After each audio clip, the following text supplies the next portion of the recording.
Hai, perkenalkan, nama saya Steven Valentino dari Prodi Ilmu Komunikasi. Nah, di sini kita akan bahas tentang anti kekerasan terhadap perempuan ataupun wanita. Yang dimana yang kita tahu di Indonesia kasus kekerasan terhadap wanita itu meningkat sangat tinggi banget ya.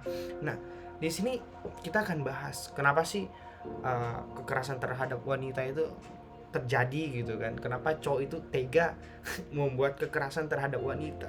Nah, cowok-cowok yang melakukan kekerasan ataupun kasar sama wanita itu adalah cowok-cowok nggak jelas gitu kan. Nah, kenapa bisa seperti itu ya?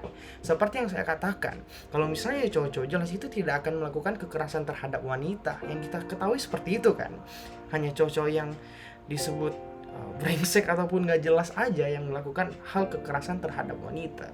Terkadang kekerasan terhadap wanita ini sering terjadi di hubungan-hubungan kayak hubungan rumah tangga, hubungan pacaran, hubungan dalam pertemanan gitu kan. Itu sering terjadi banget itu.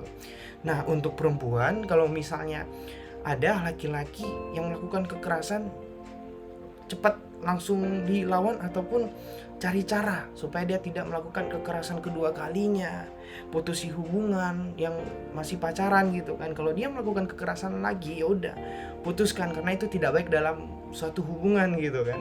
Nah, di sini ayolah teman-teman, kekerasan terhadap wanita di Indonesia ini udah semakin meningkat, dan kita sebagai lelaki yang sering melakukan kekerasan terhadap wanita, oke, stop, cukup, dan jangan melakukan kekerasan lagi terhadap wanita. Karena kita tahu betapa sakitnya ketika kita diperlakukan sebagaimana orang melakukan kekerasan terhadap kita, kasar terhadap kita, itu pasti rasanya sakit. Nah, begitu juga dengan perempuan, mereka juga akan merasakan sakit yang sakit banget ketika kita melakukan kekerasan terhadap perempuan itu. Ayolah teman-teman, sebagai laki-laki, mari kita sama-sama membela anti kekerasan terhadap perempuan. Dan untuk laki-laki yang sering melakukan kekerasan terhadap perempuan, stop, karena perempuan itu harus dijaga dan harus disayangi. Nah, terkadang kita heran juga bagaimana laki-laki bisa melakukan itu gitu kan.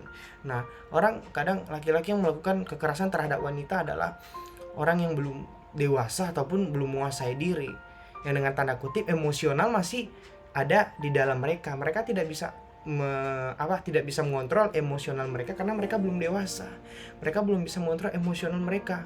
Makanya mereka melakukan kekerasan atau melampiaskan emosionalnya ini kepada perempuan. Itu hal yang sering terjadi banget. Dan untuk para laki-laki, mohon tolong mari kita lakukan dan bela anti kekerasan terhadap wanita di Indonesia ini. Dan untuk para laki-laki yang sering melakukan kekerasan terhadap wanita, stop.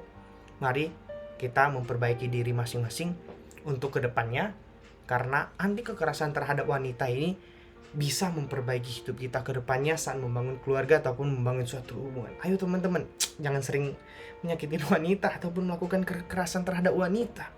Mari teman-teman, untuk para laki-laki ataupun semuanya, mari kita dukung dan mari kita bangkitkan anti kekerasan terhadap perempuan. Oke? Sip. Semoga berhasil melakukan pembelaan terhadap anti kekerasan terhadap wanita.